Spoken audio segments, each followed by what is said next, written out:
Hello. Hello मेरे प्यारे प्यारे दोस्तों, आपका मेरे चैनल में स्वागत है। मेरे चैनल का नाम है रजनीकांत सिन्हा। ये यूट्यूब का चैनल है और अभी जो थीम चल रहा है वो उसका थंबनेल पढ़े होगे, BIT topper. BIT topper in ₹500। सिर्फ 500 रुपया जमा करना है मेरे दोस्त, और जिंदगी का लाजवाब चीज प्राप्त करो। ये कंपलसरी नहीं है ना, ये बात को याद रखो। लेकिन ये खुशी का दान है, गुरु दक्षिणा के तौर पे है।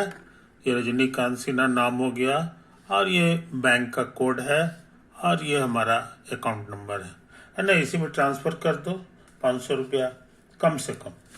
ओके,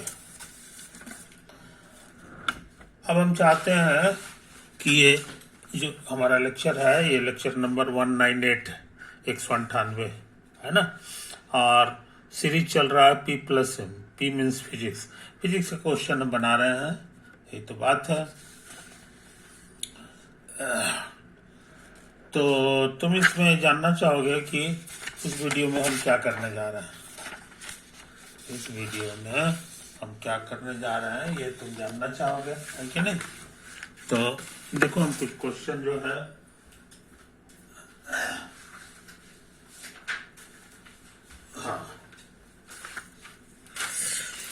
क्वेश्चन हम पहला लिखने जा रहे हैं, है कि नहीं।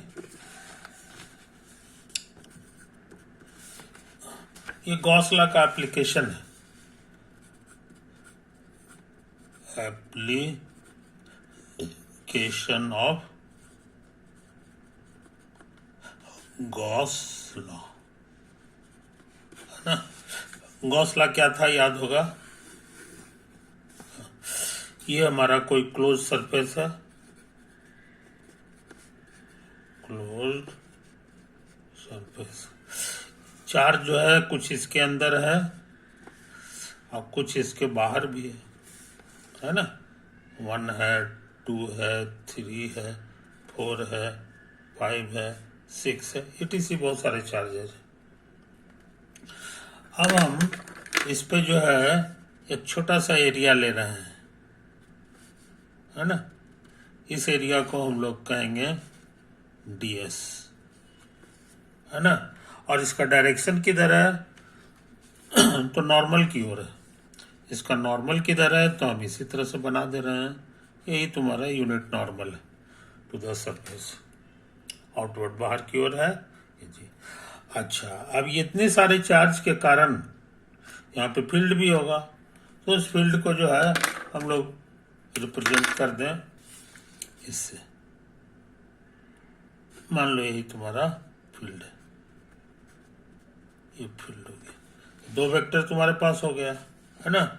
ये दोनों वेक्टर का जो मैग्नीट्यूड है कि नहीं, मैग्नीट्यूड है, ये यहाँ पे लिख लो। ये हो गया, और गुना ये वाला जो एरिया है इससे इसको गुना कर दो, है ना। और ये दोनों के बीच का जो एंगल है, मान लो थीटा है, इसको कॉस थीटा से गुना कर दो, है कि नहीं। एक तो है, तो ये एक तरह का नंबर मिलेगा। अगर वेक्टर के पढ़ाई के अनुसार बात करोगे तो ये शॉर्ट में लिखाएगा E dot DS times n vector, है ना। ये इसी के बराबर हो जाता है। या बहुत से किताब वाले शॉर्ट में ऐसे लिखते हैं E.DS, समझे। इस तरह से सब एक ही चीज है। अच्छा, अब हम क्या करना चाहते हैं, सो समझ लो। अब हम चाहते हैं कि इसका समेशन कर दें पूरे क्लोज सरफेस पे, पूरे क्लोज्ड सरफेस पे, है ना। यहाँ भी उसी तरह से करोगे, यहाँ भी उसी तरह से करोगे, है ना। इसी का नाम है called flux, flux of E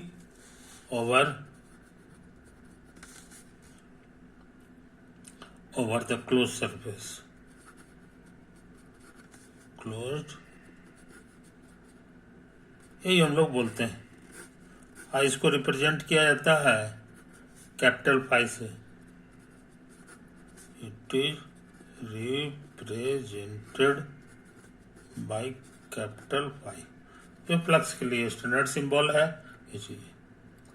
Gauss sir ने कहा कि इसका जो जोड़ होगा, ये जो फाइनल आंसर आएगा वो अंदर में जो चार्ज है उसके जोड़ के बराबर होगा। क्यू इनसाइड, आई माने इनसाइड, और डिवाइडेड बाय एप्सिलॉन नॉट।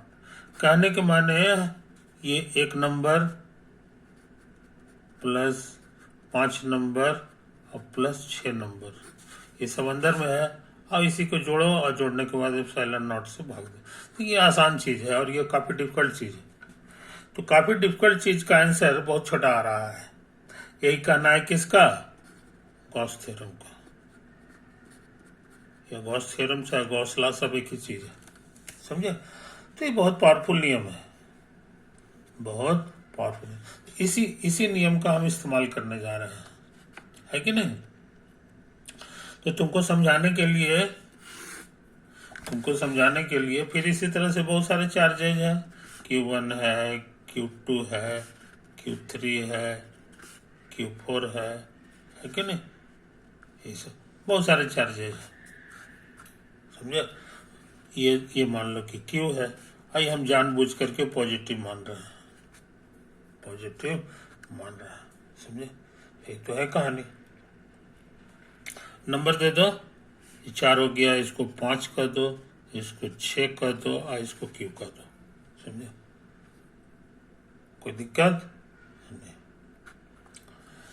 तो हमारा क्या कहना है सो समझ लो। हमारा कहना है कि इसके चारों ओर जो है ना, चारों ओर एगो गॉसियन सरफेस बना लो जिसमें सिर्फ अकेले ये बंद है, है कि नहीं? तो इस बात को समझ लो, है ना? मेरा कहना है कि ये स्टेबल नहीं होगा यार। We claim that Q cannot be in stable equilibrium,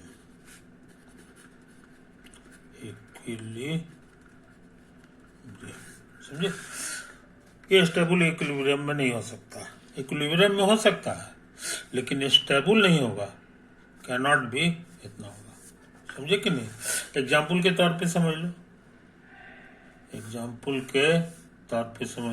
कि ये तुम्हारा स्क्वायर है, ये स्क्वायर है और इसके कॉर्नर पे समझो कि एक कूलम रखा हुआ है, चार्ज सब पे एक कूलम रखा हुआ है, सब पे एक कूलम चार्ज रखा हुआ है कि नहीं? अच्छा, अब जो है इसका डायगोनल ले लो, ये डायगोनल यहाँ कटेगा। अब कल्पना करो कि यहाँ पर अलग से एक चार्ज Q है, ये चार्ज Q है कि नहीं? तो क्या हाल होगा? इसकी बात कर रहे हैं, लाल वाले पे हम बात कर रहे हैं। कल्पना करो कि ये भी पॉजिटिव है, हम पॉजिटिव मान के काम कर रहे हैं, पॉजिटिव। ये भी पॉजिटिव है तो इसको ढकेलेगा, तो ये तुमको इधर ढकेलेगा और ये भी ढकेलेगा उतना ही ताकत से इधर, कूलम्स लॉ से, है कि नहीं? क्योंकि दूरी सबका बराबर है। तो नतीजा क्या हो गया कि ये फोर्स एक दूसरे को कैंसिल कर दिया। अब उसी तरह का तमाशा इधर होगा, ये जो है ना इसको इधर ढकेलेगा और ये इसको इधर ढकेलेगा और ये फिर एक दूसरे को कैंसिल कर दिया। तो नतीजा इस पे कोई फोर्स नहीं लगा, नेट फोर्स बराबर 0, नेट फोर्स ऑन Q बराबर 0 आ रहा है। ये इशारा कर दिया कि ये इक्विलिब्रियम में है, सो Q इज इन इक्विलिब्रियम, समझे? इक्विलिब्रियम में है, इतना तो तय बात है। तो कहता है इक्विलिब्रियम में होगा, लेकिन इक्विलिब्रियम जो है दो तरह का होता है, एक स्टेबल होता है, एक अनस्टेबल होता है। एक स्टेबल होता है, एक अनस्टेबल होता है। जैसे कि नमूना के तौर पर तुमको समझाने के लिए, ये देखो ये स्टेबल इक्विलिब्रियम में है, कारण कि इसको जरा सा भी टेढ़ा करेंगे, इसको जरा सा भी टेढ़ा तो फिर पुरानी जगह पे आ गया। देखो ये पुरानी जगह पे आया था, यही स्टेबल की पहचान है। लेकिन अगर ऐसे रखे हुए हैं और इसको जरा सा भी ऐसे करेंगे धड़ाम से गिर जाता है तो यही अनस्टेबल है, यही अनस्टेबल है। जैसे कि कोई तुम्हारा ऐसे करके है, ये वाला है, और जमीन पे इस तरह से रखा हुआ है, समझे कि नहीं? ये भारी चीज है, कौन है? सॉलिड कौन है? सॉलिड कौन है? तो इस तरह से रखो। एक आदमी कहे कि नहीं हम ऐसे रख रहे हैं इसको, खूब मेहनत करके ऐसे करके फोटो बनाया है, कैसे कैसे बड़ी मेहनत करके ऐसे करके खड़ा करते हो, है कि नहीं? तो ये दोनों वही चीज है, जमीन पे भी रखा है, लेकिन ये भी रुका हुआ है, तो ये भी इक्विलिब्रियम है और ये भी इक्विलिब्रियम है, इक्विलिब्रियम। मगर ये अनस्टेबल है। ये कैसा है? अनस्टेबल, क्योंकि जरा सा भी इसको हल्का टेढ़ा करेंगे धड़ाम से गिर जाएगा। अनस्टेबल का शकल यही होता है। लेकिन ये जो है स्टेबल है, अगर हल्का टेढ़ा भी करोगे तो फिर इसको लौटाने वाला फोर्स लग जाता है, इसको पुराने परिस्थिति में लाने वाला फोर्स लग जाता है, जिसको रीस्टोरिंग फोर्स कहते हैं। हियर रीस्टोरिंग फोर्स अपीयर्स, समझे? तो इक्विलिब्रियम दो तरह का हो गया मेरे यार, एक स्टेबल है और एक अनस्टेबल है। अनस्टेबल तो इंजीनियर लोग जो मकान उकान बनाते हैं, सिविल इंजीनियर वाले, वो इस चीज का हमेशा ध्यान रखते हैं। मकान खाली खड़ा हो गया सो नहीं है, कहीं इस तरह से अनस्टेबल हो गया तो जरा सा भी कोई कारण से टेढ़ा हुआ पूरा मकान ढह जाएगा, है ना? इसीलिए वो हर जगह इंतजाम करते रहते हैं ताकि वो स्टेबल रहे। अगर हल्का बोलकर टेढ़ा भी हो जाए तो फिर मकान सीधा हो जाए, है ना? खुद ब खुद सदा हो जाए, क्योंकि उसमें रीस्टोरिंग फोर्स पैदा हो जाता है कि नहीं? तो ये चीज को समझ लो। तो तुम्हारा क्वेश्चन यहाँ पर है कि ये जो चार्ज है इक्विलिब्रियम में तो जरूर है, लेकिन क्या है ये स्टेबल है कि अनस्टेबल है? स्टेबल है कि अनस्टेबल है, समझे? इसमें एक सही है एक गलत है। तो उसका सही जवाब ये है कि ये अनस्टेबल होता है जरा सा भी इसको हिल डोल करोगे ये कहीं न कहीं भाग जाएगा। ये बड़ी मुश्किल से ये अभी बैलेंस किया हुआ है, लेकिन ये अनस्टेबल है, समझे कि नहीं? जरा सा भी कोई कारण से इधर हिल गया चाहे इधर हिल गया तो लौट के पुरानी जगह पे नहीं आ पाता है, तो ये अनस्टेबल है। तो ये प्रूफ न करना होगा, प्रूफ करना होगा कि अनस्टेबल है। तो इसको प्रूफ करने में गॉस थ्योरम की जरूरत पड़ेगी ये जो गॉस लॉ है, तो गॉस लॉ कहता है कि यही फोटो फिर से बनाओ, यही फोटो फिर से बनाइए। तुम्हारा Q1 है, ये Q2 है, इधर Q3 है, Q4 है, Q5 है और Q6 है, समझे? और ये जो घेरा है हरा रंग का, ये घेरा नहीं है बल्कि एक सरफेस है, क्लोज सरफेस, क्लोज्ड सरफेस। हम लोग इस क्लोज सरफेस को कहते हैं Gaussian surface, Gaussian surface. Gaussian surface का माने है कि हम गॉस थ्योरम इसमें लगाने जा रहे हैं शकल सूरत से इसका मतलब नहीं है ये सिर्फ इशारा कर रहा है कि ये क्लोज्ड है और साथ ही साथ इसमें गॉस थ्योरम हम लगाएंगे। तो ये वाला सरफेस जो है हम यहाँ पे फिर से बना रहे हैं, यही मेरा पुराना वाला गॉसियन सरफेस है, गॉसियन सरफेस, समझे? ये तो है किरण कहानी। तो इसके ऊपर में गॉसियन सरफेस को हम लोग एस कर दें, है कि नहीं? ये ऐसे तो हम फ्लक्स निकालने जा रहे हैं ओवर एस, समझे? तो कितना होगा? तो कहता है क्यू इनसाइड और by epsilon not, Gauss theorem का करना है, बाई गॉस थ्योरम, समझे? क्यू इनसाइड, अंदर में कोई चार्ज नहीं है, ये चार्ज था इसको हटा दो मन से, इसको इस तरह से गायब कर दो, खाली इतने तक रहने दो। तो इसके कारण जो फील्ड इसमें आया है वो सिर्फ जीरो आ रहा है, क्यू इनसाइड जीरो होगा, बाई एप्सिलॉन नॉट। कहने के मैंने फ्लक्स जीरो आ गया, फ्लक्स जीरो आ गया, है कि नहीं? अच्छा, अब हम यही फोटो जो है फिर से बना रहे हैं,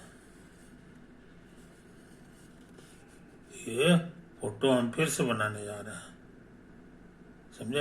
ये हमारा ये हो गया। अब बाकी जो चार्जेज है वो सब इसी तरह से, Q1 है,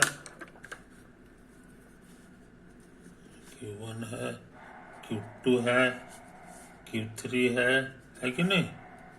Q4 है, सॉरी Q4 है, Q5 है और Q6 है।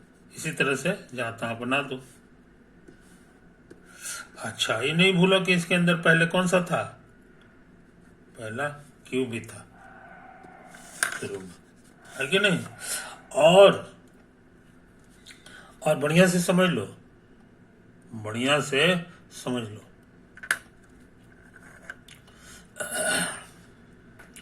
कि ये जो है जगह चेंज भी कर देंगे, जगह हल्का इसको इधर कर दोगे तो इस चूंकि जो है स्टेबल इक्विलिब्रियम में हमको क्या साबित करना है कि ये स्टेबल इक्विलिब्रियम में नहीं रहेगा। हम उल्टा मान लेते हैं,